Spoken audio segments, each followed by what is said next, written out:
In today's video, I will walk you through how to change text font style on Slack. Please like and subscribe if this video helps you. To get started, open Slack using either the desktop app or the browser version and access the workspace where you want to change the appearance settings. Once you are inside Slack, move to the lower left corner of the screen and click on your profile icon to open the account menu. From the menu that appears, select Preferences to open the main settings window where Slack stores your display and customization options. After the Preferences window opens, look at the left side panel and click on Appearance. This section contains the visual settings for your Slack interface, including themes, layout options, and font settings.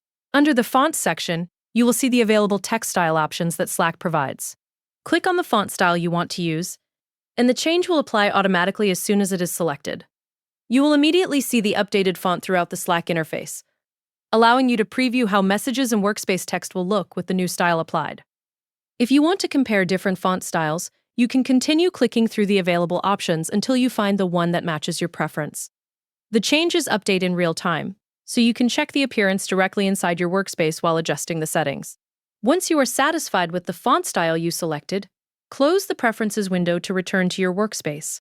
Your updated font settings will remain active as you continue using Slack, and you can always return to the same appearance and font section later if you want to switch to a different text style again. That is how you change the text font style on Slack.